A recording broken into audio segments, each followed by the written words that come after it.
Damn, son, where'd you find this?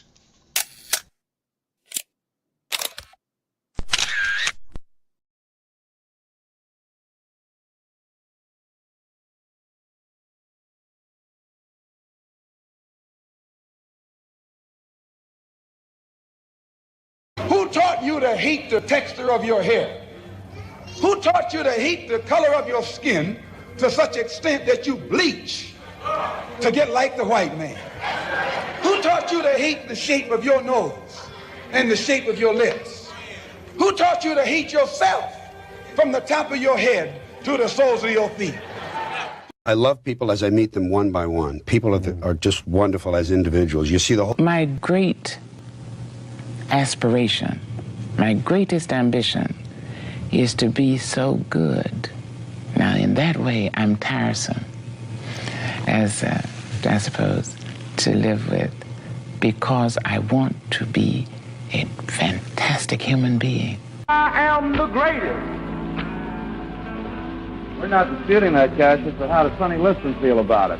He can't feel but one way, and let's take everything I say and like it. Because February the 25th, I'm going to take back my job.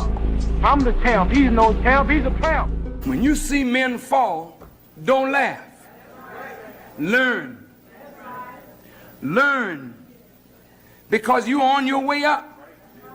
And the things that tempt people to fall, you and I are not free from that temptation.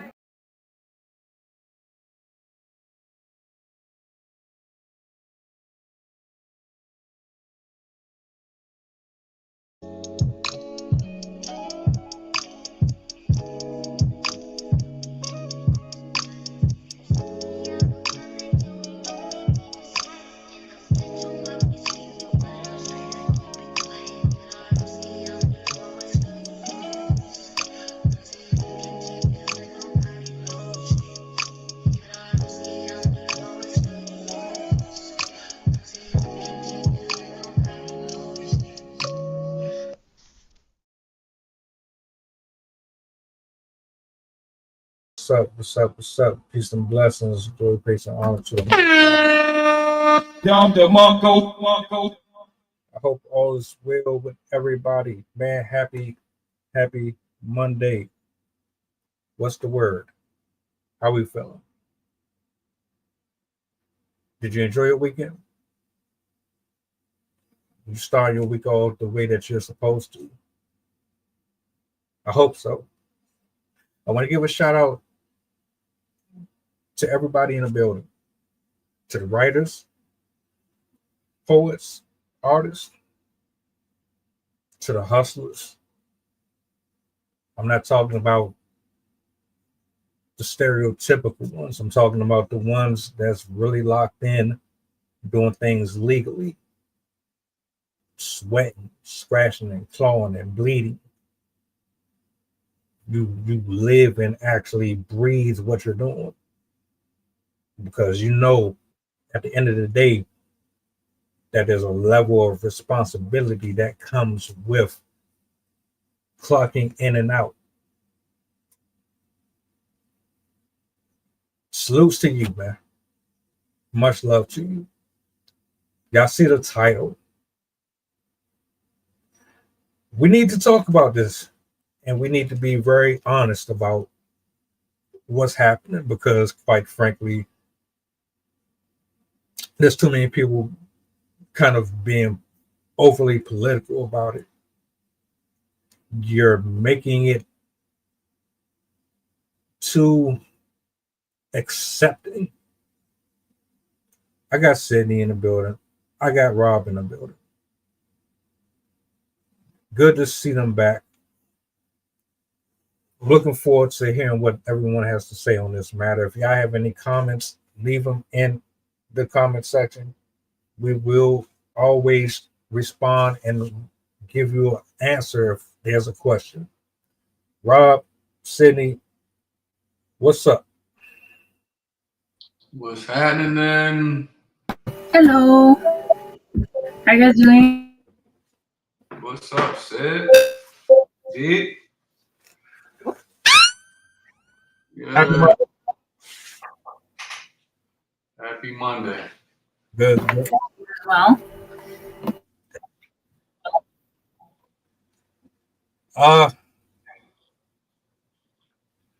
Yeah, y'all see the title. I got a clip I want to play,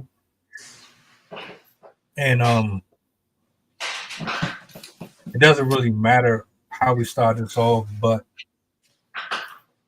I want to talk about the gang culture. I want to talk about why it's celebrated. I want to talk about what's the difference between the gang culture and a actual fellowship with real solid men and women working together to accomplish certain goals compared to what they do, and why is it important that we understand the differences between the two. So like I'm gonna bring this clip up. It's not very long. It's like a minute. Don't really matter who kicks us off. Let me bring this up on the big screen.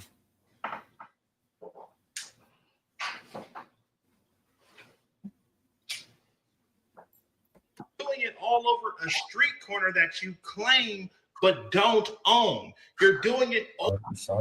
Gang culture is stupid.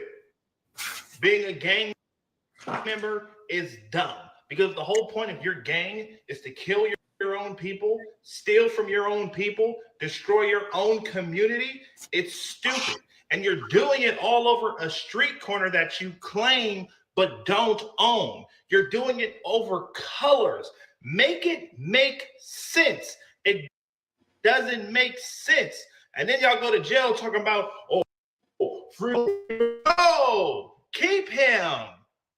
Your homie just killed 3 kids for no reason because he wanted stripes in his hood. He wanted respect from his homies. First of all, that's gay. Second of all, that's dumb. And most of y'all be broke. I can understand if you're a gang member who is the CEO of Apple or who's curing cancer, but no, you're a broke gang. It's dumb. It's stupid. What? Gang culture is. Is he wrong? Is he? I didn't hear anything inaccurate. I think it's absolutely stupid. I think the whole idea of it is stupid. Just saying, it's not a brand new concept or a conversation that hasn't been had before. Like, what's the first thing that comes to mind when you hear the word gang culture? Is it barbecues? Is it celebratory fireworks with a grandiose entrance of a man and a woman coming to enter a community with flowers, a pair of scissors to cut the red tape that's supposed to allow these kids to enter a space of recreation that keeps them from stabbing and killing each other? Like, what are your initial thoughts on gang culture itself? The first thing that comes to mind is when I was in high school, we read the book The Outsiders, and so I kind of associate it with that type of imagery. But generally, the way I see gang culture is it's a little bit of indoctrination, a little bit of like that need to fit in, and then also the kind of like I'm going to go against the system type of thinking. But I think overall it just has a really high cost, because most people that are in gangs don't get out alive or uninjured. Like, there's a lot of violence, incarceration. People are going to lose opportunities because workplaces aren't going to want to have them, especially when they once they identify themselves with tattoos too. It kind of sticks with them for the whole life. And yeah, I just think it's not worth it. I understand the psychology behind why people join, but it I think gang culture is kind of an indication of how in turmoil our communities are. Like, I think gang violence, I don't know this specific, like, I don't know if there's actual like research on this, but my guess is that the more stressed out people are, the harder it is for people to get by, the more likely they are to turn to gang violence. Because once you are a adult that can't afford to live, you have to work hours and hours, you're going to be away from your kids. It's kids that are not supervised are very frequently the ones that end up in gangs. So yeah, I definitely think there's a relationship between the stress that the communities are under, and the likelihood of people entering into this lifestyle. All right, first we got to go with the history of it. The first gang was the United States government, and I got to be careful too, because I've seen some people getting fired for talking about Charlie Kirk, whatever. A lot of teachers getting fired for posting, so I got to be careful. But I'm gonna speak because I was raised by some gang members, and so we're gonna look at the first gangs was the Crusaders, right? They was coming in. Then you had the Arabs going crazy. Then you had the Christians, you know how they mobbing, the Protestants.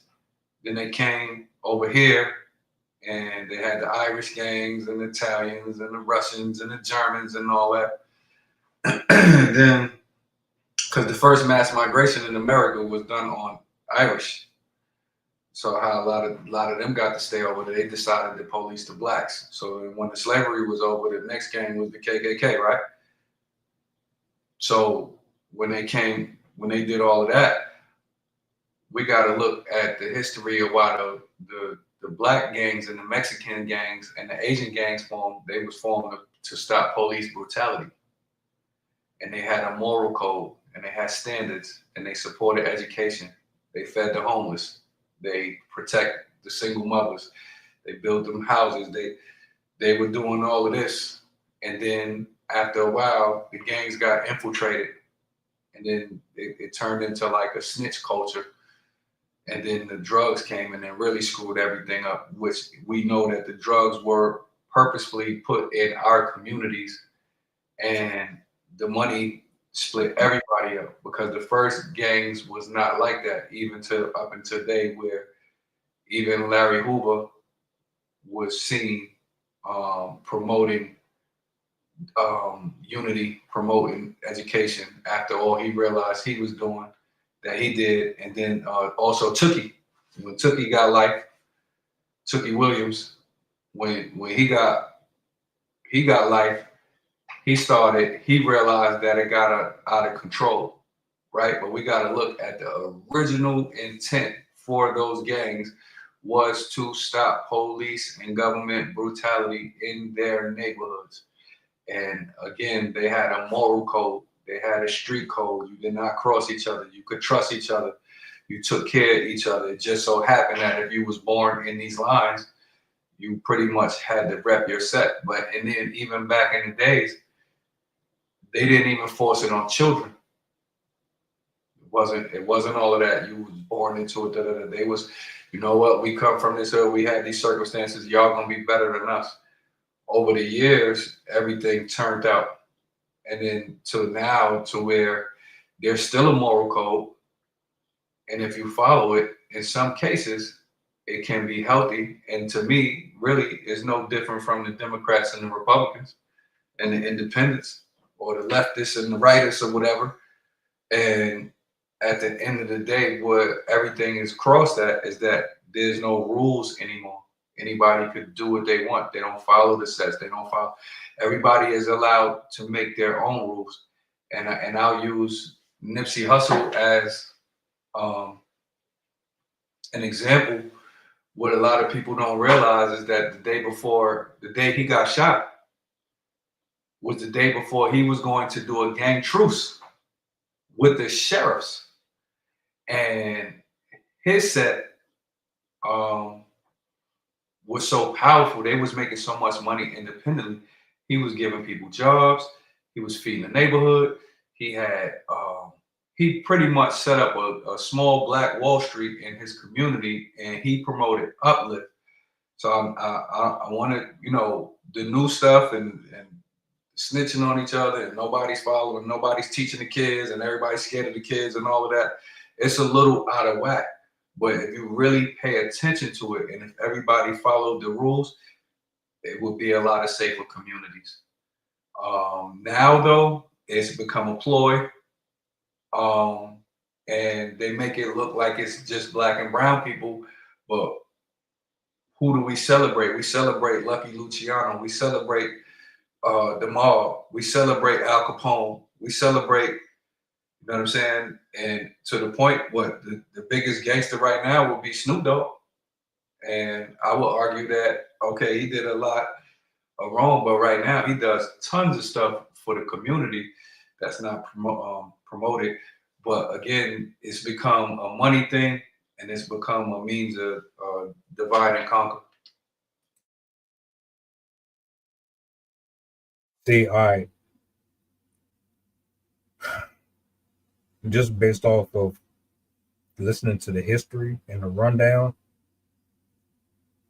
I understood it to be something that was supposed to be like, you know, kind of what you described, a group of people who they were moving with the intentions of keeping things safe.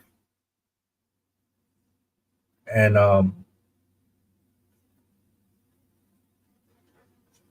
always go back to the root cause for why things start to turn sour. Like if you have a formula that works, why change it?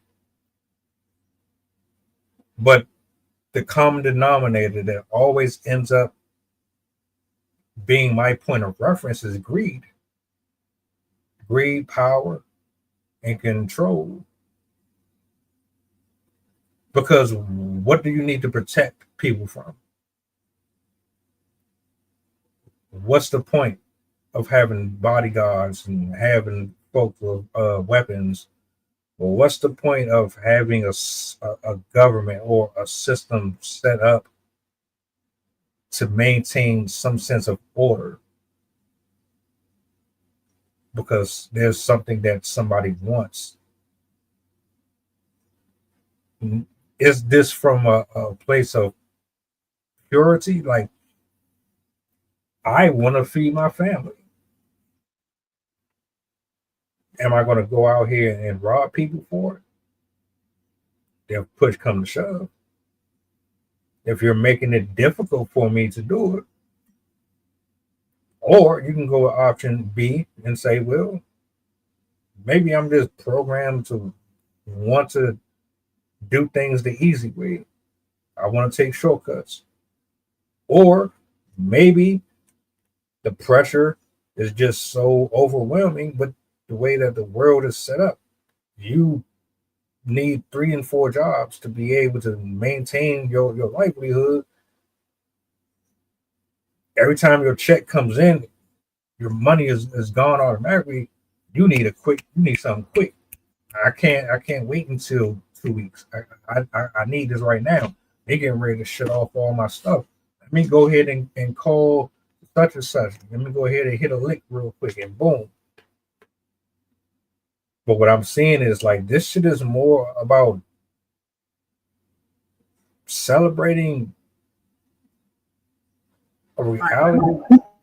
Yeah, pretty much. It's like you're basically telling me that what you're doing is conducive to the development of these ran down houses, but all you're really telling me is you're about yourself.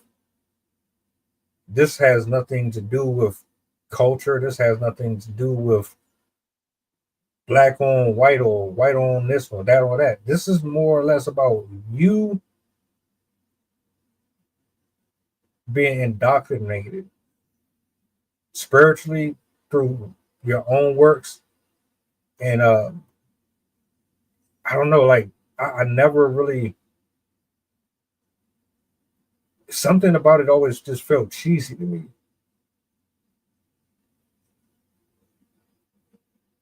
The police are supposed to protect us. But even we consider them gangs. The government is supposed to protect us. We consider them gangs. So, like, my initial thoughts, most of this, majority of it comes down to greed, power, and just folks that just want to maintain their level of abundance, if that's the word. Are you like? I was looking into some of the history in America, just out of curiosity, and one of the things that I said earlier is definitely reflected in what they're saying. For example, this is one of the statements: gangs start for many reasons, but in the US, they often arose from conditions like poverty, social inequality, racial discrimination, and urban overcrowding, especially during periods of rapid industrialization and high immigration. It pushed people into cities with few jobs and resources, so they formed these gangs to serve as protection, community, and a sense of belonging in difficult environments. By the 70s and 80s, gangs which were originally confined to like their specific locations started to have more conflicts because the suburban regions started to like combine and stuff, so cities weren't as separated. So that led to the overlap, which led to the issues. So that's why the 80s and 90s, you saw an increase in really severe violence within the communities because they were starting to run into each other, basically. And interestingly, it says that one of the first street gangs in the U.S. emerged after the Revolutionary War. It was basically a response to the social upheaval, and a lot of them were adolescents. And after the Industrial Revolution, that's when gangs really started popping up a lot more because then people were starting to move to California for work. So then you had like the Irish, the Italians, the Polish, like all of these communities being self-segregated at the time. And so that kind of allowed those gangs to arise. And it says one of the most common factors is job instability and poverty because it forces them to seek out opportunities that will pay them even if they're dangerous, because at a certain point, if you're desperate enough, you're going to take whatever you can do. So it looks like that's kind of what contributed it to getting this bad.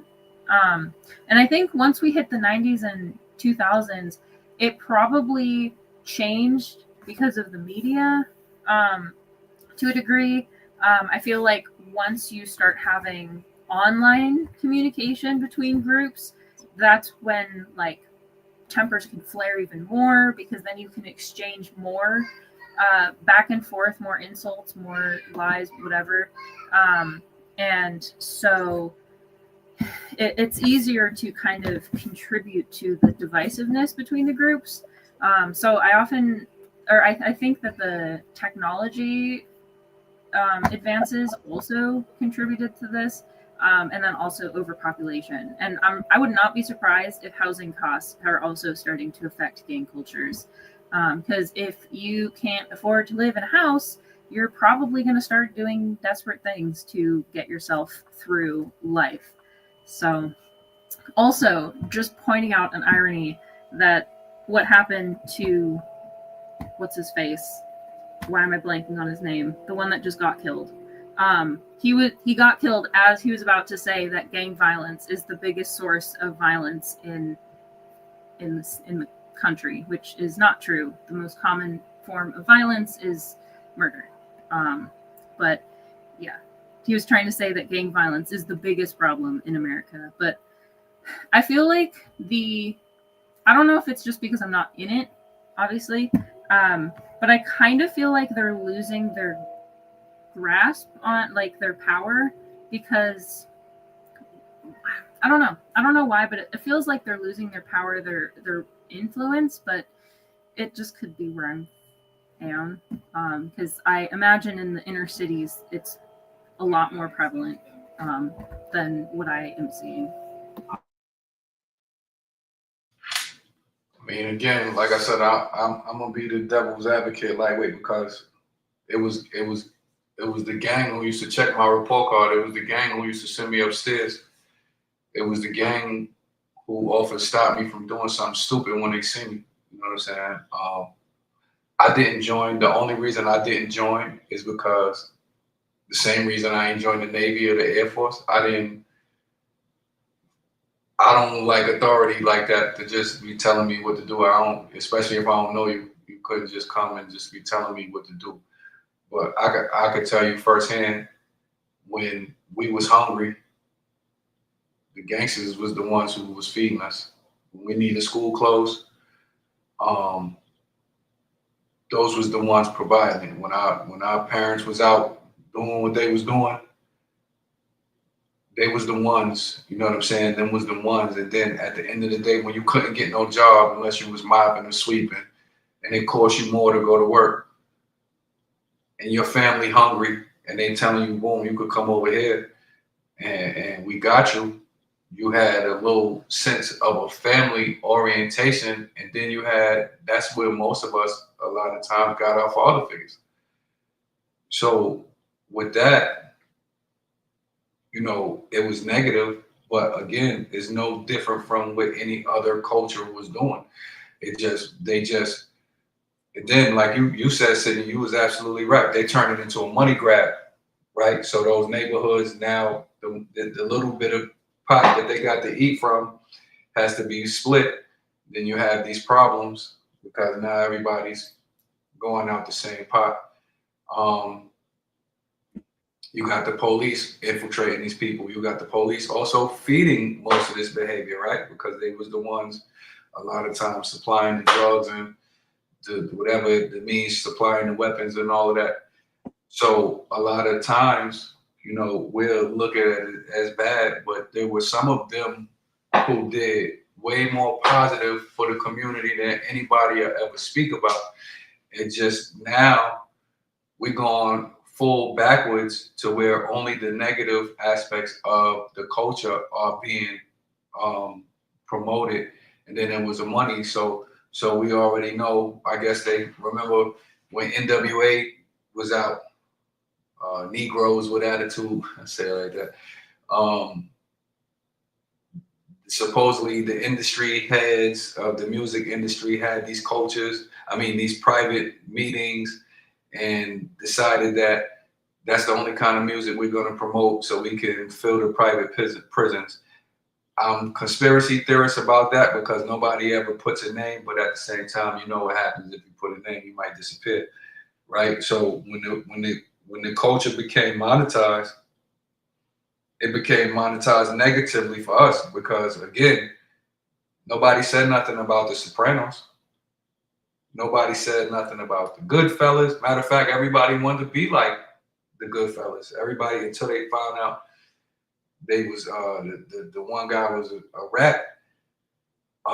Everybody wanted to be like Joe Pesci in Goodfellas. Everybody wanted to be like the mob. People when The Godfather came out, people patterned their whole lifestyle on The Godfather's part 1 through 4. All this mob culture, the Valentine's Day Massacre, the Prohibition, the bootlegging. They still making movies about this. You know what I'm saying? They still pumping that side, whatever. They still, it's just that when the people of color took it over, now it became taboo because even the Chicanos wasn't necessarily a gang, but if you pay attention, especially in LA, their communities was being brutalized. So you ain't have no police protection. Like you said, you ain't have no government protection. What you gonna do? So now I would say with the drugs being stronger, more rampant, a lot of the parents not there, even the working parents, a lot of times they working so hard they don't have time to ask their kids how they feeling. This is the structure that they're gravitating to, and again, if you don't have no structure or no guidance or nobody to lead you different, a lot of times that's what it is. And then in the prisons, at the end of the day, you don't have no choice but to gang up Like they say automatically, like when you go, you got to go to a side to where even if you don't choose, automatically you're going to affiliate yourself with something, mostly based on skin color or the language you speak. So now, to a certain extent, you don't have no thing. And like I said before, until now, it wasn't even necessarily forced on the kids. You might be affiliated because your parents was that, but they wasn't. Back in the days, your parents was trying to send you to college.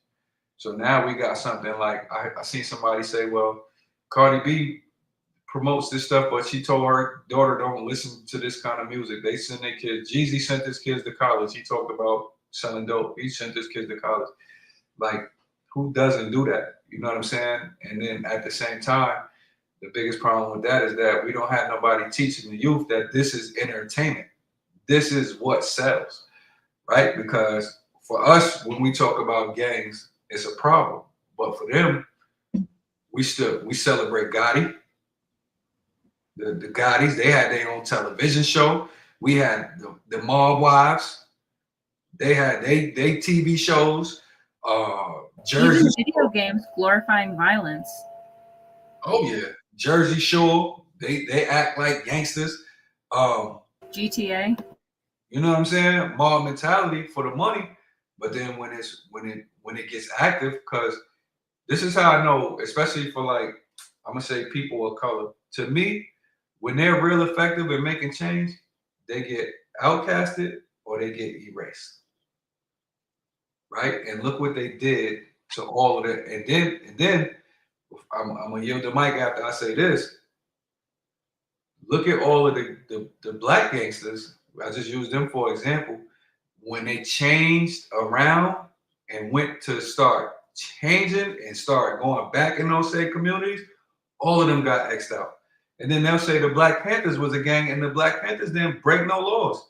And they were illegally taken out the entire time, the whole way they were dealt with, to where now, okay, I see the error in my ways. The people that trying to do good, they get disappeared. So we gotta, you know what I'm saying? We gotta have a balance when we're talking about it, because at the end of the stuff that they're showing is corny, but at the same time, if you really pay attention to the roots of it, it wasn't supposed to be nothing like this.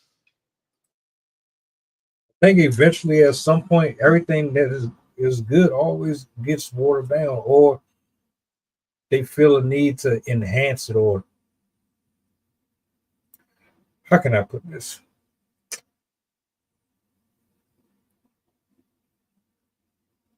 You add on things, or you sprinkle in innuendo, right?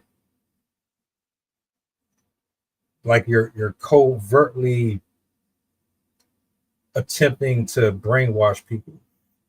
So on the surface level, oh, we're just a group of people. We're just trying to protect what is ours. We don't want injustice here. Like Cindy said in the comments, it's like it sounds good in theory, but let's add a couple of caveats. Now, what you're not understanding is they're showing you that loyalty is supposed to be you don't tell on people. Snitching is bad. But by you not telling on people, they're not mentioning that by you not saying anything, you're still kind of adding on to the problem too. Because by you keeping these secrets, if these are crimes that are being committed, how does that really help the community? That's more about yourself than it is the community.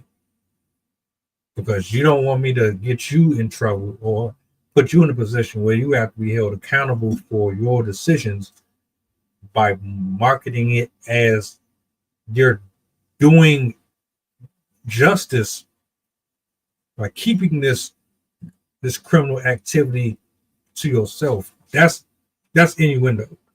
The movies pretty much like you just described explain and express it pretty much. Goodfellas, I watched that movie for the first time, and I sure as hell, me and two other people, I was like, man, we about to take over the world, my nigga. It's gonna be me, you, and her, and then this the plan. We're gonna save up all our money. We're gonna buy these guns, and then we was gonna go out here and play Robin Hood. We're gonna go after all the dangerous people. We're gonna pick their stashes. We're gonna bring justice back to them. We really was like on it, but that's not how. That's not reality, man. That's not how life works. The politics are different. The way that these people think is different. Their idea of supporting is different. I think everything gets eventually turned into something. It's like a clone version of the original. The clone version looks similar, but there's some added ingredients,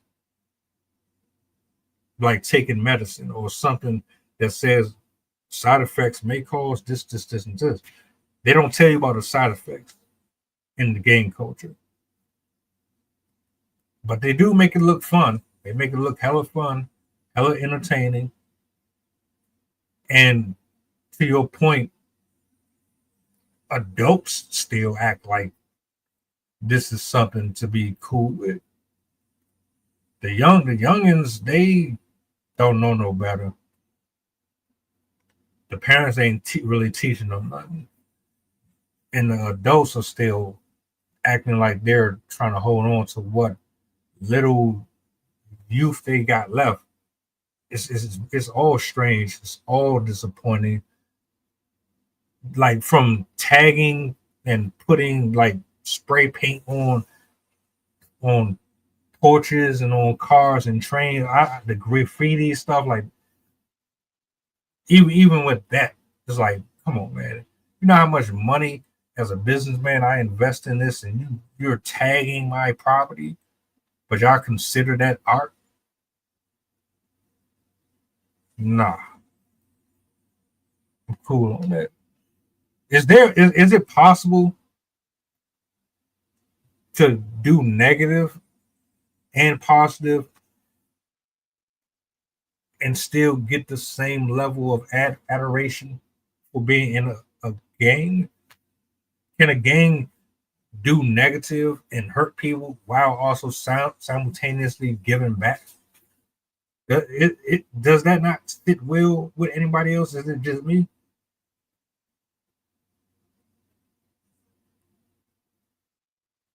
Like, I mean, because like, how are you going to tell me that Frank Lucas can, or Al Pacino, or any of these people can do what they do and still get celebrated for it? You got it. Are you? I think part of it is that like FOMO, maybe like people who don't have that type of community, they might see it as like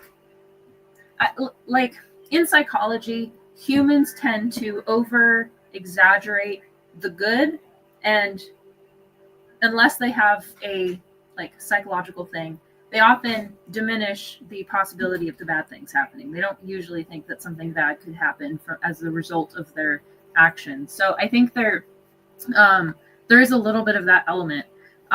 It kind of goes along with what I was planning to say. One of the things that I think is also an issue is young people under the age of 30 have a very different view of mortality. Because of the way that the brain works, your brain does not stop developing until 25, even though everyone says you're an adult at 18. And unless you have experienced death yourself personally, most young people don't actually understand that they're not immortal. They think that they can survive things that are highly dangerous, and they don't think that they could possibly at that age die from something. And so they're higher risk takers teenagers, when they're in their 20s.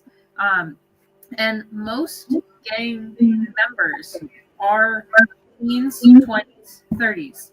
A lot of them don't even live to their 40s and 50s. Some people manage to get out, but that percentage is quite low. I also wanted to address the, like, just like we do with the Middle East. We say, oh, everyone in Iraq is a terrible person. All Muslims are evil. They just want to kill Americans. Gangs exist on the same spectrum as everyone else, as every culture. There's going to be the extremists that want to kill everyone, that are really violent, that want to cause chaos and hurt people. But then you have people on the other side of the spectrum that are literally just there because they want to hang out with their friends. Maybe they drink or do drugs or whatever, but they're not out on the street shooting people. And we have to keep that in mind. And then there's also good gangs. Like I mentioned, the Hells Angels. They're one of the biggest advocates for children. They donate a lot of money to children's hospitals. They promote a lot of campaigns to help kids get their treatment. They do GoFundMes. Like they have a whole bunch. Like my friend told me all about all the stuff that they do, and they give back a lot to the community. I think we have to kind of consider how much the media is also influencing our view of gangs, because I'm more than certain these people are exaggerating what we do. They're like, oh, we have young people running the streets and shooting everyone. And there are areas that will happen, but it's not everywhere. But they make it sound like everyone is at risk of getting shot on the street. And it's just not that way. But I think our mind, especially, it makes sense, like since the 80s, we've had TV, we've had depictions of this, we've had a lot more access to imagery and information. And as we know, not all of that is correct, or it's exaggerated, or it's opinions that people think are facts. So I imagine a lot of this violence is exaggerated and used to villainize these groups of people, and also against immigrants. And I wrote this while I was while you guys were talking, so I'll just read it. We also need both sides of the coin. Some people are willing to push the envelope and cause disruption for justice, like Malcolm X. Then there's those who move within the law and attempt to change things from within, like MLK. To make change happen, we have to have both ends of the spectrum. We have to have people willing to disrupt the system, and we have to have people willing to modify the system. And they work together, because one brings attention to the issue and gets people emotionally and physically involved in the process of demanding justice. And then you have those that are behind the scenes changing the legislation, changing the laws, and working with the politicians. Only having legislation but no opportunity to protest will feed resentment in communities, and it'll only lead to violent upheaval if they're not given the opportunity to change the things about their society that are not working for them. So I think the villainization of like any sort of violence, like even if it's violent protests, they'll automatically just jump on those people, villainize them, not even consider what their positions were. They don't even question, why are the people doing this in the first place? They just automatically want to be like, oh, violence, kill them off, get rid of them, we don't want them. But understood psychology, figure out that they're being violent for a reason. They're not just being violent because they're like, yeah, we're gun happy and we want to go out and shoot people. No, they're angry because people are taking their rights. They're not able to afford food. They're not able to afford their homes. They're homeless. They don't have health care. Like, there's a number of reasons. And as we see a change in our country and our ability to speak out, we are probably going to see this rise of violence. We're probably going to see things similar to what we saw in the 50s and 60s into the 70s. I can't imagine that as our rights are being slowly stripped away, people are going to sit there and do nothing. So I think that's something to consider, that oftentimes violence does not come out of nothing. Violence comes out of discomfort and mistreatment and the feeling that you're stuck and can't get out of it. So I think we really need to revisit how we work with gangs. In Mexico, they have started a program where they basically pay people a salary to leave the gangs and stop dealing drugs or do criminal activity. Like, she's opted to pay the groups of people to prevent them from feeling the need to be violent. And since she did that, I think it was like 2021 or something like that, they've had a rapid decrease in the crime that they used to have in their cities. A lot of the more modern cities don't actually have a lot of those issues anymore.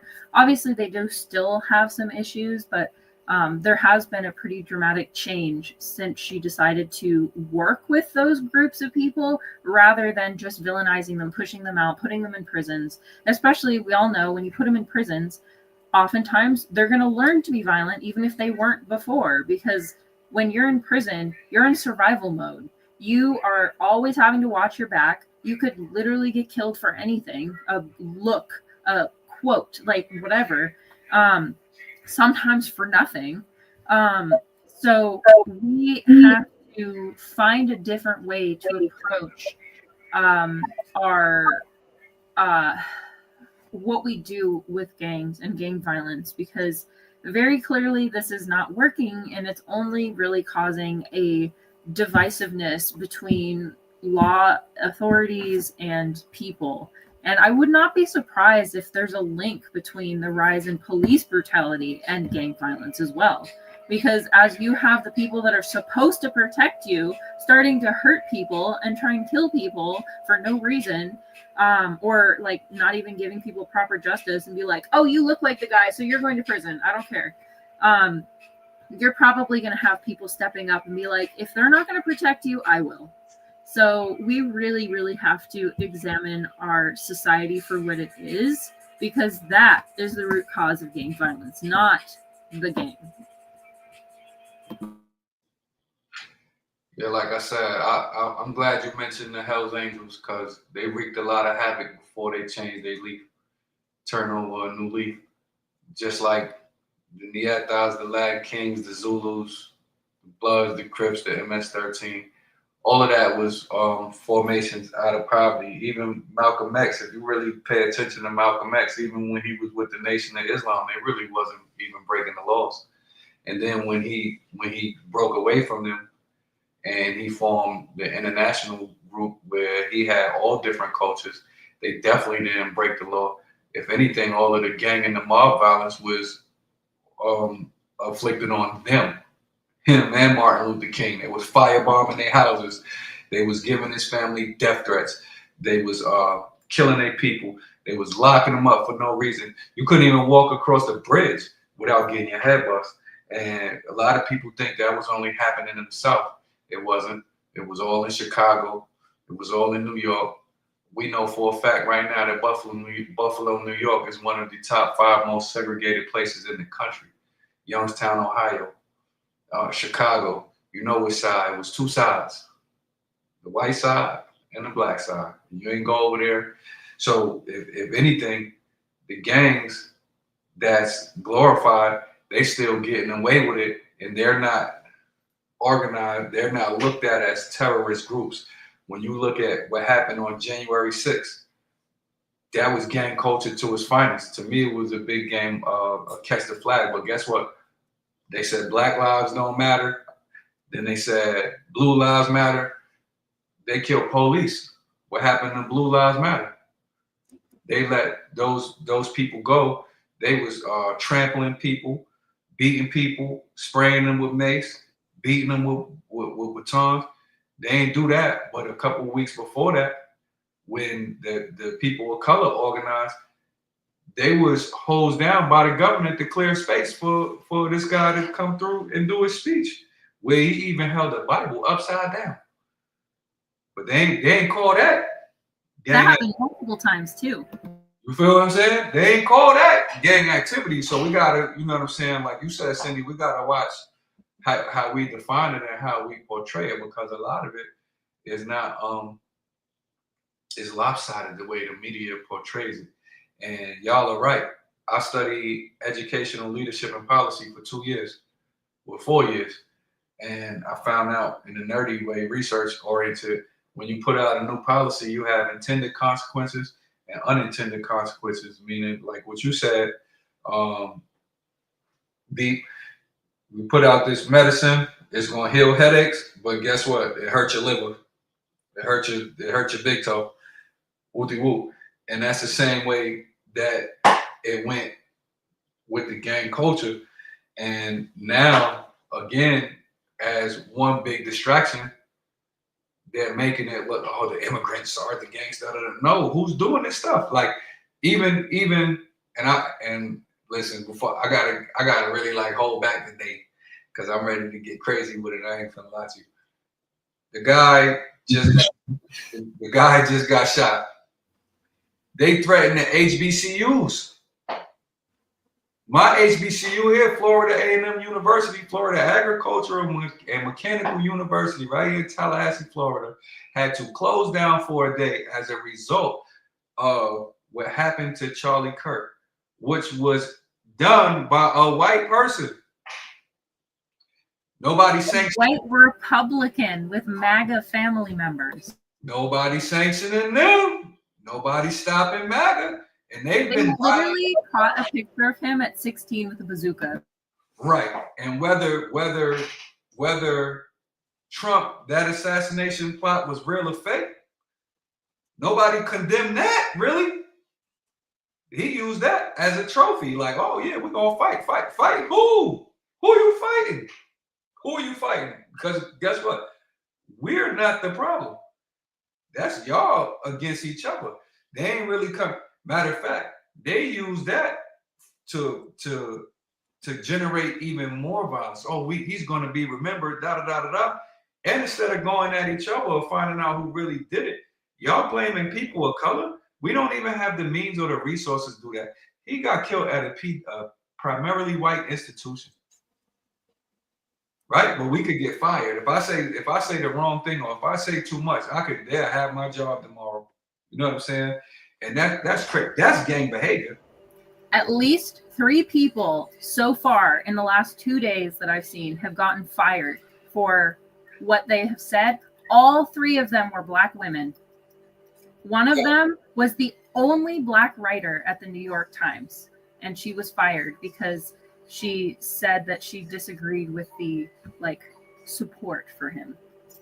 And I heard some people was like, "Oh, he was all right, dude. He was just a conservative." Woo, woo, woo. But then when I looked at tapes, he was going off on everybody. Nobody condemned that. They ain't condemned that. They was cheering that. So at the end of the day, like, yo, who is your enemy? Like, well, you know, they come up with aliens and monsters and all this, whatever. But to deflect from who is the real gang, you know what I'm saying? Who's participating in the gang behavior? If you really bust it down like that. So I'm glad that you mentioned the Hells Angels, just like I mentioned Nipsey, just like I mentioned Snoop.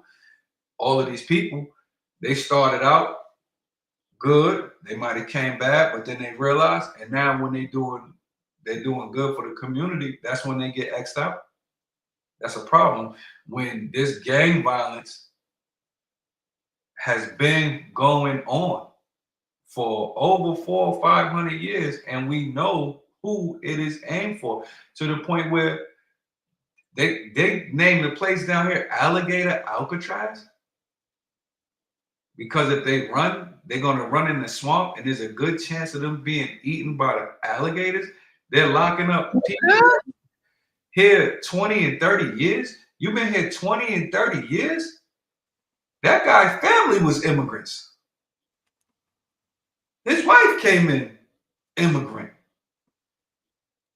So what, you know what I'm saying? What we doing here? So a lot of times, like you said, that is a response to the things that are really happening that we can't even discuss, because guess what happens now? If you discuss the truth, now you're getting X'd out. So that's why we don't see none of the good, because like I said, it was for me. I know for a fact the gangsters saved my life, and they did not force me to play. They did not force me to join or affiliate. They, matter of fact, said, young boy, you go a different way. I see something in you. Now, if you just got to have it, whatever, yeah, we'll bring you in, and it ain't going to be pretty. But at the same time, you go a different way. And I know for a fact they did that for me and a lot of my friends. And when I was hungry at night, they fed me.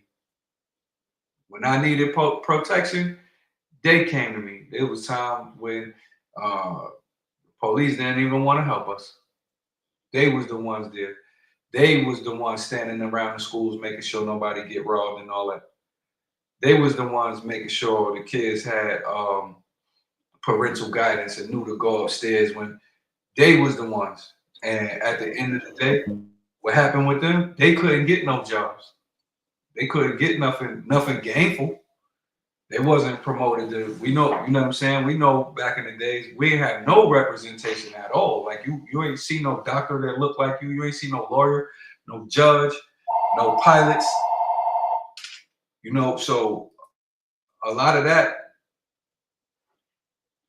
is a direct response to the oppression, the systematic racism and discrimination that has been going on in this country from before its beginning, especially when you start thinking about the natives, because all of that, the way they moved them from the east to the west off their territory and took all of that territory, all of that was gang violence.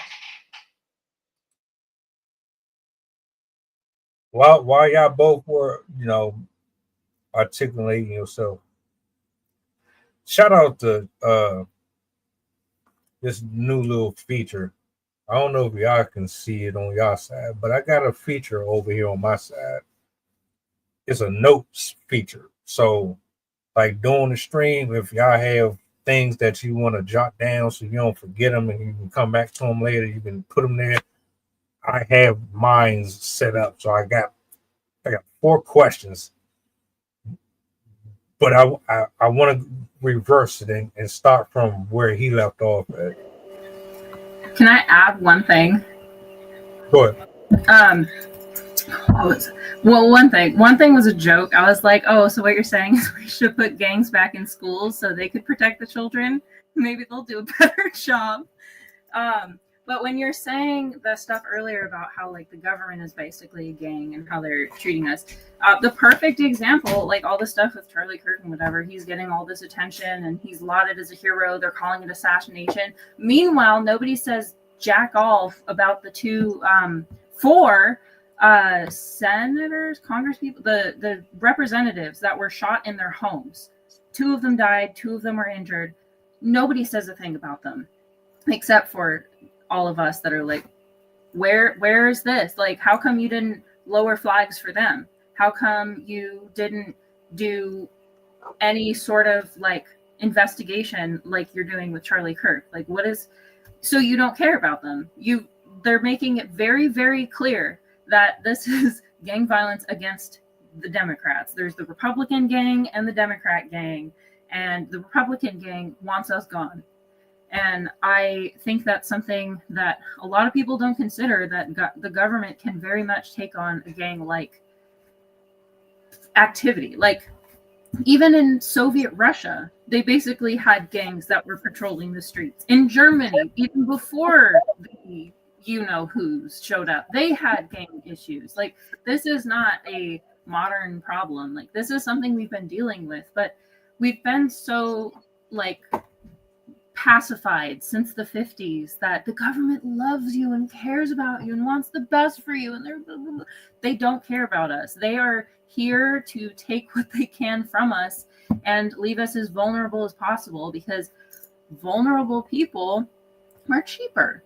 You don't have to give them things, and they can't demand as much because they're devalued and nobody cares about them. So they're really trying to segregate us into 2 groups that are willing to off each other, just like a gang. I did a reaction video earlier to Andrew Tate and Piers Morgan. And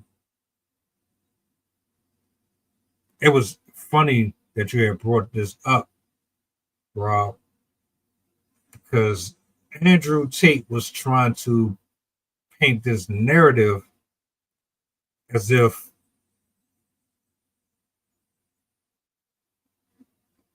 people were ganging up on Charlie Kirk, that white people were actually more or less victims in 2025, that more violence is happening towards them. He was saying a lot of things that I thought was clickbaitish. My stance on it has always been this: if you don't know the people that you're watching, don't care who it is, if you don't listen to them, if you've never really spent time to actually get to know what they do, how can you then, as a whole, get on the internet and then automatically persecute a person and automatically associate them with being something when you don't even really know them in general? Another thing that I always have an issue with, especially after listening to that, people will hear what they want to hear. You could be saying something completely different with an entirely separate motive, and they still will hear fight, fight, fight, fight, fight, fight, fight. No, I didn't say anything about that. I'm talking about this. What are you going on about? Men and women, any agency, when they speak on something that is uncomfortable, it is always going to rub somebody the wrong way. Whether or not it's the truth or it's fiction, it's always going to rub somebody the wrong way. We are more comfortable with being lied to. We're more comfortable with just, oh, so they said that, so it must be true. Heaven forbid I decide to pick up a book or go to Google and research for myself. That is a problem. That is a huge problem. So my question is, one, well, this is my main question. Why is everyone so fixated on Charlie Kirk? Why is he the main conversation piece? I mean, because we know that there's a million different things happening in the world right now, but nobody seems to be covering it or really speaking on it as much as they're speaking on this. This is on everybody's timeline. This is on everybody's feed. This is in everybody's conversation. Why are people so focused on this? Why are people so triggered by him specifically? Because the same things that you can complain about with him and call him out for without real information, you can say the same thing about everybody else that gets on social media and talks. You think he's the only one that has a voice or an opinion about race or about war or about healthcare or whatever the cause may be? No, he's not. So what's the difference in what are we really talking about here? My first inclination when I first saw this and all of it's a distraction. He knows about the files. He knows what's in the files. He knows that what's in the files is going to hurt him and his career and his image. And I think he is running with this because it's a really great distraction from everything that's happening. I also think this is happening because the news media has been waiting for this moment. The ones that are super Republican, that are super conservative, that have wanted the white Christian America, they were stoked that one of their biggest mouthpieces was killed, because then they can use that as like, see, here, look, there we go. This is why we need to do all of these things to take away your rights. It's really because they were chomping at the bit to find something to pin on the Democrats. That's why as soon as it happened, they're like, I bet it was a trans Democrat. It was no, it was a white Republican. And then lastly, I think there's also that they're shitty people. Like, they don't care about us, and so they are willing to say whatever to get you to believe whatever they're promoting. And so I think they just want to create like divisiveness, be different. Like, some of the stuff that these people say, I just can't even fathom. I just heard Ann Coulter, they asked her how she felt about Trump and everything that he's been doing. And Ann Coulter is another, why do I keep forgetting his name? The one that just got killed. Charlie Kirk. At least he's leaving my brain. I enjoy that. He is very much like her. She spouts the same racist, sexist, awful views, even though she's a woman. But she said straight up, oh yeah, I think Trump is a criminal. I think he's terrible for this country. But anything that gets a wall around our country and kicks out all the immigrants, I'm fine with. That's what I want. And she said that. Those were almost basically her words. Like, she said straight up, yeah, Trump is a criminal. I don't like him, but he's still going to put a wall up and get rid of all these people. And the person was like, isn't that like, don't you care about them? No, they don't belong here. Okay, cool. So this is like the ideology. They just are greedy. They want everything for themselves. They don't care about anyone else. So they're just saying whatever they can to try and steer us in the other direction and get us a distraction, give us something else to focus on. So I think that's part of it. And then from the Democrat side, it's just because it's the hypocrisy. It's exposing that hypocrisy in the Republicans, showing that they are willing to stand behind somebody so atrociously evil that they're willing to promote him and call it an assassination and give him a day and lower the flags and stuff. So to us, that outrage is from the fact that we finally see it. That is our example. As much as they wanted it to be their example, Kirk is our example of the irony of this whole government and what they're doing. You always take that one person, like they said for the Boston Tea Party, was it Crispus Attucks or somebody started everything. There's always that one person who starts the riot. They use the same excuse for the Black Wall Street, why they burnt that down. They did Emmett Till like that.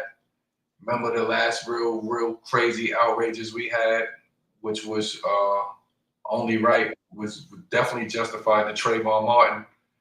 But that shouldn't even been. And then remember after he was out there with Confederate flags and the Klan and all of that. They put $200,000-$300,000 in his GoFundMe. And then you had George Floyd. I would say it had been kind of calm since the Black Lives Matter. Remember, their leaders was being found in the trunk, disappeared, murdered, and then they got the one leader of fraud. So it's just now that's that one, because I never heard of Charlie Kirk until now.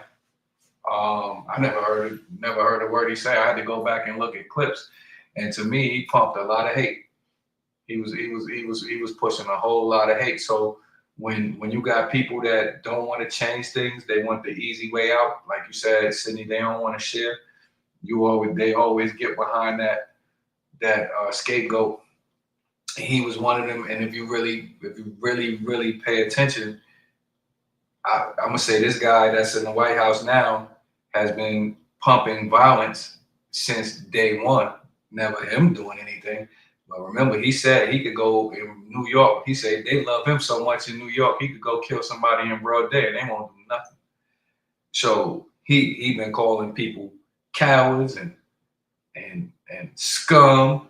Like his whole rhetoric has been disgusting from his first election to the point where they even got the clip where he said, if I ran, I would run Democrat or something because they so stupid, they gonna follow whatever I say.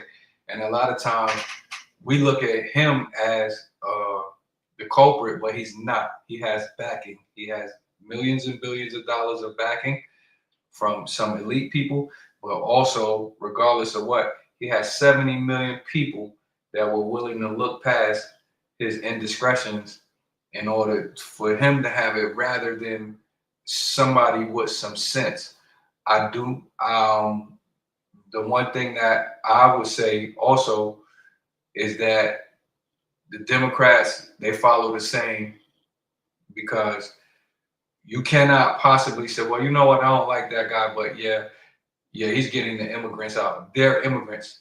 That don't even sound right. So at the end of the day, whichever way it's going, the Democrats is letting it ride. They ain't starting a war.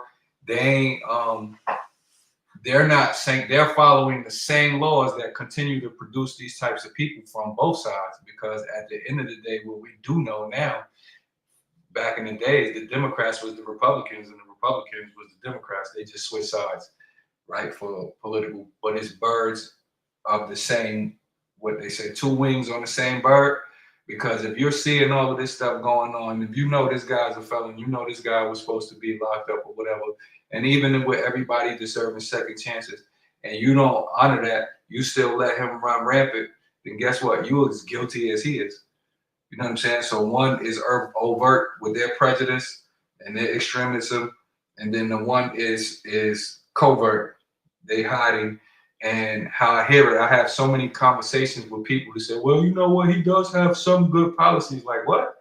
Okay, I hear you. You know what I'm saying? You can't possibly, I like him, but I don't like him. Well, I don't like him, but I do like what he's doing. Like, what do you know what I'm saying? And all that says to me is, as long as it doesn't happen to you.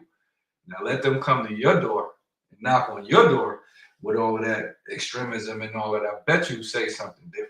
You know what I'm saying? And that goes to anybody that feels, because in certain situations you cannot straddle the fence. There's either going to be one or the other. So this guy right now has became a martyr for stupidity, and it hasn't been. It's really nothing new. They've been doing it. It's just what he introduced back was the outright blatant violence. Because like you said, Sydney, the politicians, I think some judges got killed.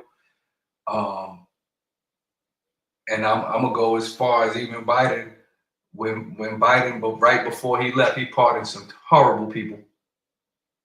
He pardoned. Well, you know, those was my guys, and now that, yeah, they knew what was going on. You know what I'm saying? He pardoned a lot of them, even to the point where he pardoned one guy who was locking kids in prison and took over $2 million, one judge, and he was locking these kids away for 10, 20 years so that the private prisons could have free labor. So with that, I don't see, really for me, I don't identify with Nick. I don't see no good group, because at the end of the day, they both are supporting these same laws. They follow the same constitution, who we know was written in a racist way. It was non-inclusive, and it was designed for somebody to be dirt poor so somebody could be rich. And then at the end of the day, you used to could say probably for about 10 years, it's not a color thing anymore. But at the end of the day, I used to talk to my Uncle Jay all the time, and he would say, hey, if we had our foots on this group neck for so long, why would we take it off now? And that's exactly what's happening, to the point where this guy gets killed and they're blaming college students from historically Black colleges and universities. And they know for a fact that his killer didn't even like Black people. But you could still outright, and then guess what too?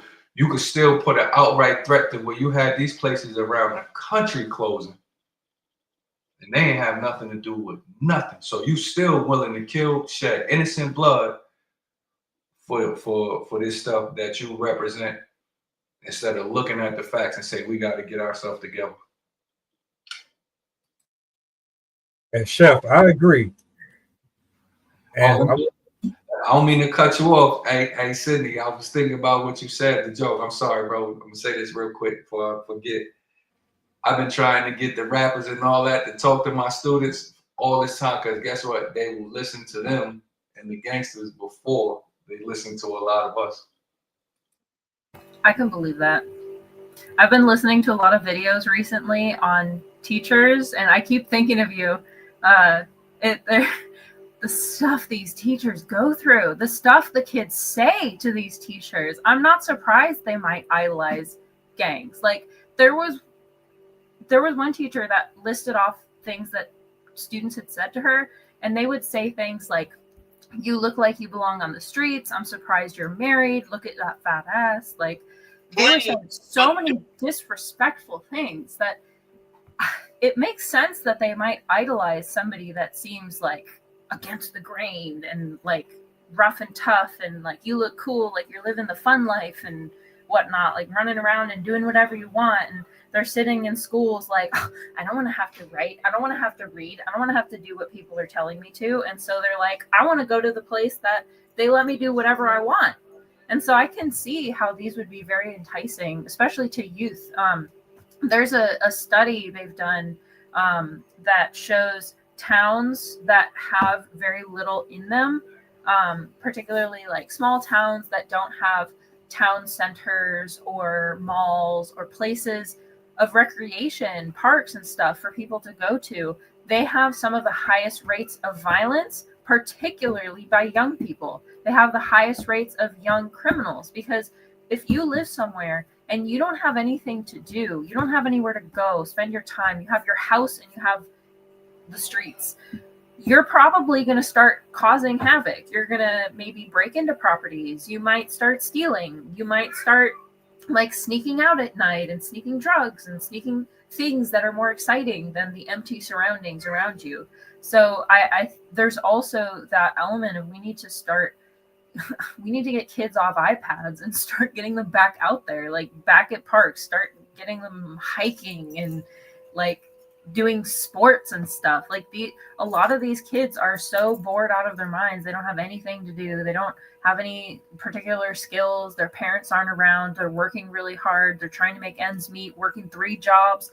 Of course they might end up on the streets. It makes sense because if you have no parental figures, you don't respect your teachers, you don't respect police officers, you're always on social media reading things that only adults really should be seeing, you're playing games that are violent, encouraging using weapons, encouraging using drugs, students are younger and younger trying marijuana and having acts. There was a 3 and 6-year-old that held up a police officer. This was like 2 weeks ago or something like that. Like, we need to give them other things to do that are appropriate for their ages. Otherwise, they're going to find adult things to do.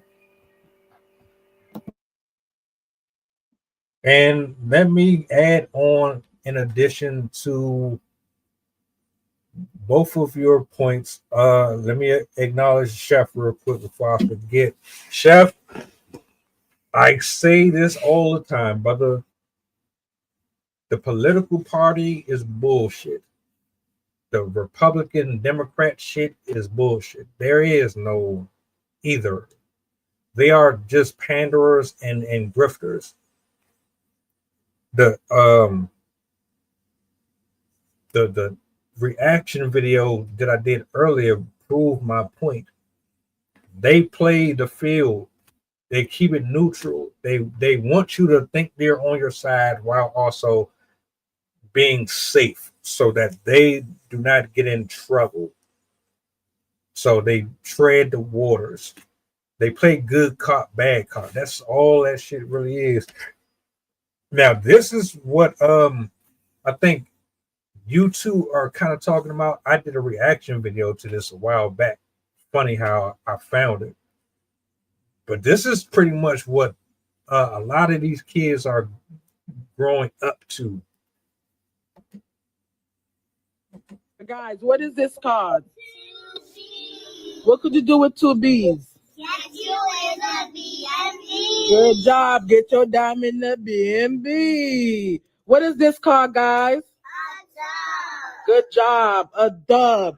Now, if I ask you guys for $5, what is that called? 5 goats. 5 goats. And if we put everything together, what is it called? A guap. We got guap. Now, if you say or ask somebody, let me get some money, they say they don't have no money. What that mean? They broke. Right now, the report cards coming in from these schools, I look at my home state of. Yeah.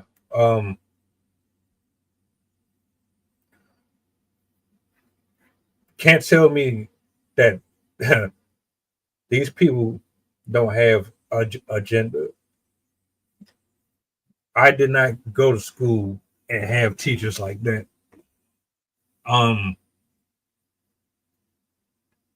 All of this stuff is designed to keep us stable. I said this on a couple of streams. I've done 1 or 2 reaction videos to Charlie Kirk. Do I think he's racist? I don't know enough. I don't. I'm going to tell you this. He hasn't said anything that I haven't heard before. Are you talking about Kirk or someone else? I'm talking about Charlie Kirk. Oh, okay. He Yeah. is definitely racist. He's said a lot of really awful things.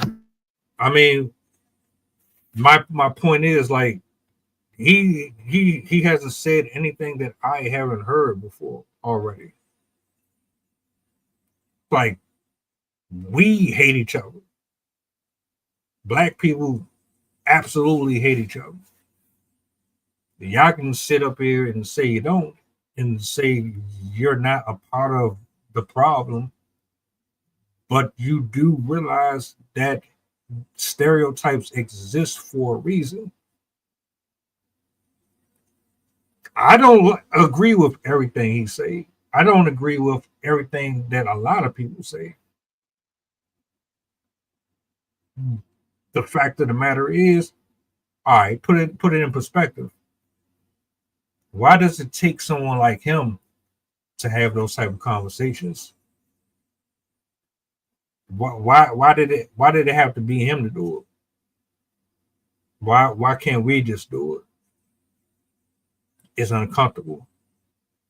Nobody really wants to hear it. We're also very distracted. Very, extremely distracted. Distracted by music, by TV, by movies, by video games, by cartoons, by clothes, by fashion, by just anything that's superficial in general. What was I about to say? I'm glad I took these notes, man. I don't believe there's a side. I think they're all just jumbled together, and they're playing stupid, like they don't know what the hell is going on. Put it in perspective. You might have somebody that you watch and listen to, and you might think, oh, they seem to be pretty fair. What is fair? What is reasonable? Rob, Sydney, Chef, y'all listen to a specific person that seems to be very informative. They seem to really have things together. And it sounds cool in theory, but does that, how do you know that they're legit? How can you be so sure that they're not just playing to your audience? Like, they know that this is what you accept, this is what you like to hear, and they're kind of just pandering to you. How do you know they're not just pandering? I mean, they could really be on the up and up, but how do we really know? There's too many people on social media that play this, I'm on your side. And then you have people who say, I don't really care. I'm gonna say what I want, but they're still doing the same thing. And that's how I feel about most of these people. I think most of them. I think it's also harmful to have all of these like devil's advocates that are trying to play both sides. They try to be, oh, but I want to be equally supportive of both groups and blah, blah, blah. I'm like, there's a point where you have to draw a line. You have to like put your foot down and decide that you're not going to put up with that behavior anymore. Like we have so many people now that are like, well, yes, they did that, but he's still a human. He's still blah, blah, blah. Like they always have reasons for why it's still okay that something horrific had happened. And I think that's also kind of contributing to this because it muddles the debate. It makes people think that it's not as big of a deal. It allows people to have an easy way out and not challenge the status quo. So yeah, just to add on to what you said. Yo, my biggest fear, even for us, is getting, say we get syndicated nationally, internationally, and now we gotta wear a muzzle. That's my biggest fear, especially for the music. And shout out to my auntie, one of my aunties. She said, boy, you going so crazy in your music, you gotta chill. You can't get a rabbit the gun, shoot you with before you gotta get to the money and then you could do. And I don't believe that. Like that's why I didn't make it out the doctoral program, because I believe that when you want something, there are times when you sacrifice so much of yourself that when you achieve that goal, you can never come back to the real you, to who you were, because you gave up so much to try to get to it. Even mental programming, like I've argued with people, man, your problem, you was sleeping 8 hours. I had a guy tell me, if you plan to get more than 4 hours of sleep a night, you ain't gonna never get your degree.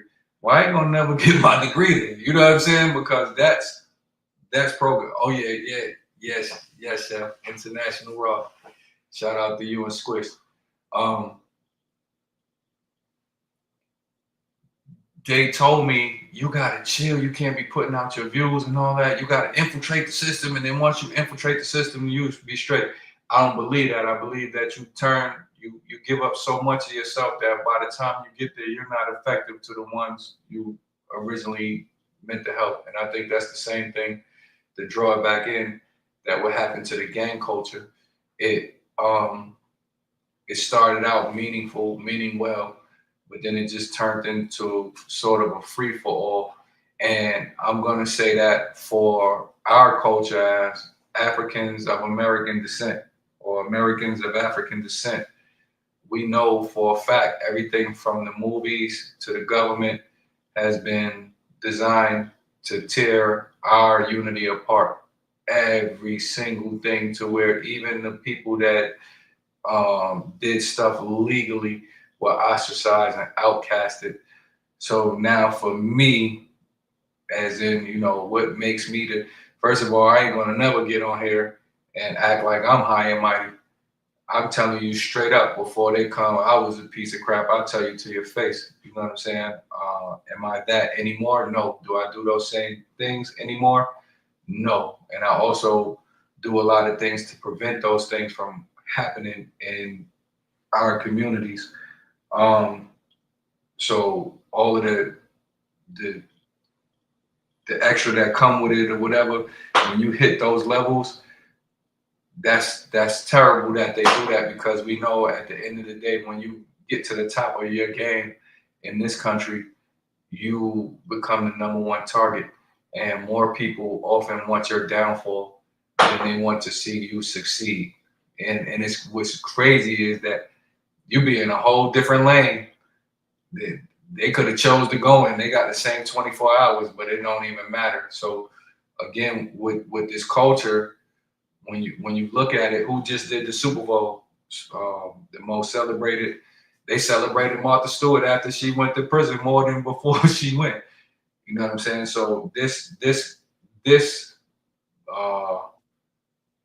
I'll say this government and the media, they glorify gangsterism and gang activities.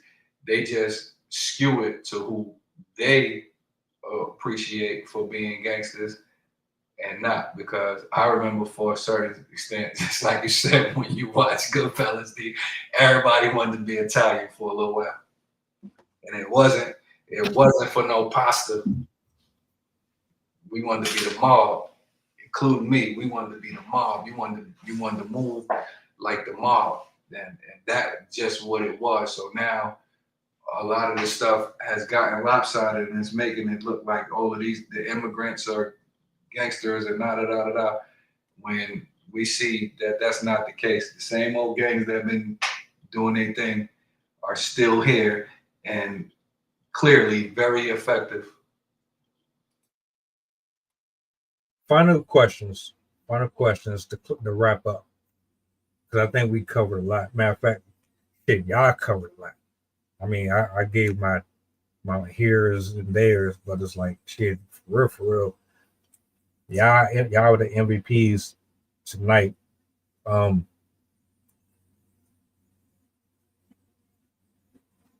Just for the record, I don't support racism. I don't support racists in general. I'm not for any of that.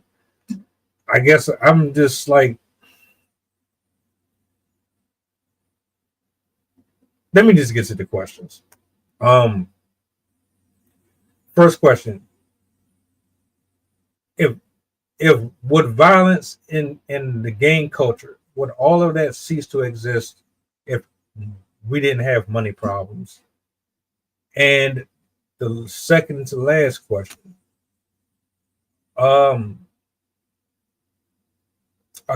gangs really doing God's work? And I asked that one because, well, we're talking about in general as a whole. We're not just talking about street gangs. I'm talking about as a whole. Are these people that we're calling gangs really doing God's work? Because, I mean, matter of fact, what it was that made me ask that was when you said gangs were the ones that fed you when you didn't have it or when you were in a position where you needed it. So my thing is, all right, if that's the case, in general, are they really doing God's work? So those are my final two questions. Don't really matter who answers, but I'm just curious to know how y'all feel about that. I think some might. As I said, like, I think people really exist on a spectrum, groups exist on a spectrum. So there are some that I don't believe would be doing God's work, but I do believe there are some that are doing God's work, are giving back to their communities, are supporting each other. And I mean, truthfully, with Jesus and the New Testament, the new God, he promotes loving everyone equally. It doesn't matter if they're a leper or if they're a beggar or if they're like a criminal or whatever. Like, you still have to love people equally and give them the humanity that a person deserves. And above all, we have to love one another. So I think that while there are groups that are violent, I think they are still good for the communities. If we can inch them away from the more criminal activities, I think gangs potentially could start making a difference in our communities, because they're the ones that understand where the serious issues are. They're some of the ones that are struggling the very most, like the homeless, the elderly. All of these groups of people understand what it's like to have nothing, to be struggling and not even knowing if you're going to get food on the table. And so I think that they have the greatest capacity for understanding what we need as a society, understanding which practices, laws, whatever programs are going to have the biggest benefit to their communities, because they're like most gang members are very deeply integrated into the community. They know a lot of people within those areas, especially because a lot of them with gang violence, they tend to stay in the same area at risk of potentially getting killed going somewhere else. And so they get a very intimate view of what those areas are like, and they tend to also be in some of the worst unsafe areas of cities, the most industrialized, the most polluted, the most decrepit, the oldest sections.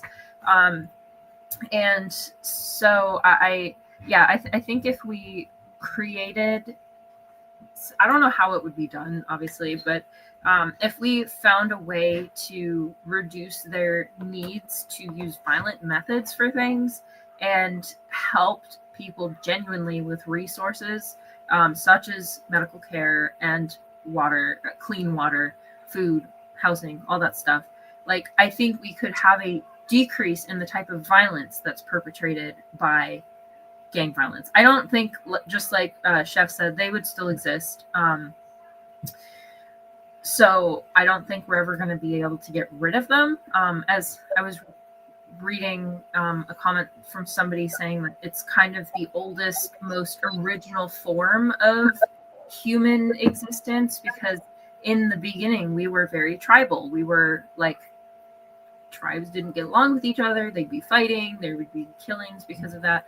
And so it is kind of a natural state for us to group up like that into communities that are familiar with us. So I do think that gangs will still exist. But again, I think that we need to really reduce the incentive for violence, because then that will allow them to shift their focus to helping rather than surviving. Absolutely. I'm with you, Sydney. I think that people are inherently violent. I think that money, the invention of money, power, like you said, greed, that boosted. But whether you have money or not, people think in groups, like you said, Sydney, tribal. And at the end of the day, it a lot of people want what they can't have, and they will spend it whichever way they can to get backing. So I'm with you, Sydney. If more people had the resources, if more people were educated, if more people had peace and harmony in their communities, there would be way less violence, and there would be way less incentive to join the violent parts of the gang. Because right now, you look at the NBA players, they throw gang signs. The NFL players, they throw gang. Like everybody, they made it cute to be gang now. Rich kids want to be gang, and we laughing because most of the gang members is doing it to get out the hood. But everybody runs around now acting like they're hood or like they're ghetto or like they're ratchet until it's time for punishment. I think that there are certain groups, like Sydney said, like the Hells Angels. There are certain sects of people who are doing God's work. I do believe once they realize the error of their ways, because what I know for a fact is that if you really went through it and you really lived that gang life, 9 out of 10 times, you do not want your children in it or anybody else that you love, children, to be in it. So I believe that over time, yes, they do, because right now we're looking at Chicago and all over the Instagram, the gangs have been trucing. If you look at, to a certain extent, what Kendrick Lamar did, even though, it was a battle or whatever, he brought a lot of the gang members together. They're doing a lot in LA, and it's becoming contagious to where people around the country and around the world are realizing that, yes, we do all have our own prejudices. Yes, we do in a certain way discriminate against those who are not like us. But at the end of the day, we're realizing that we have one common problem, and it ain't none of us, because we don't have the resources to be starving each other. So I've been looking for the last month to people, the gang members have been tying their flags, and they have been creating truces to where the gun violence is down. Even I think in Baltimore right now, the mayor is using a tactic to where he has been able to reduce crime significantly because he has, like you said, Sydney, included the gang members into the policy and allowed them to shape a lot of decisions to where they are actually designed to benefit the people who are affected most by the oppressive policies.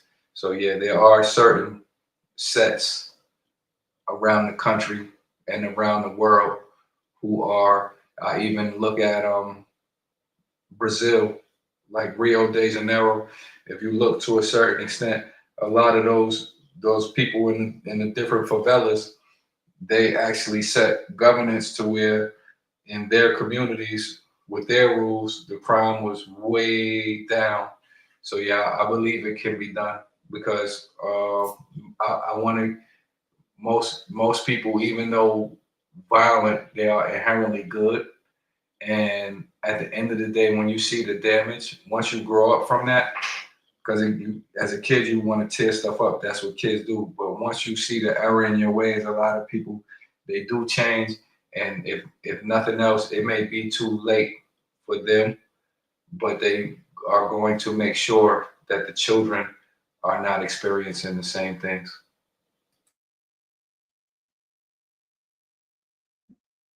Beautifully said, both of you. Appreciate y'all, man. Nothing but wise words. I wanted to break this down as best as possible, and I think we accomplished that goal. I really do. I don't have anything to add to that. I think everything that needed to be said was said. Shout outs to Rob. Shout out to Sid. Shout out to everybody in the building. Chef, appreciate you. I do have a short poem if you want. I'm gonna let you close out. Y'all know where to find us. We'll be spinning back tomorrow morning. I think that's pretty much that. I'm gonna turn it over to Sid. Let her close us out. I love this poem. This one's called Helpless, and I wrote it to exemplify what we kind of go through as adults. But I thought it was very fitting because I think this is the attitude that kind of contributes to people needing to join gangs or other groups like that. So it's called Helpless. We are but children gripping through the darkness for someone, anyone, to take our hand. We are but children praying, crying for someone, anyone, to release our pain. We are but children throwing fits, swinging hits for someone, anyone, to realize we're there. We are but children giving of themselves for someone, anyone, to care. We are but children waiting for something, someone, anyone, to fix us. We are but children wasting precious time for someone, anyone, to love you. We are but children deserving someone, anyone, to guide, to heal, to care, to love. If we are but children, could we not become brothers and sisters? Could we not grow together to become mothers and fathers for one another? For we are but children.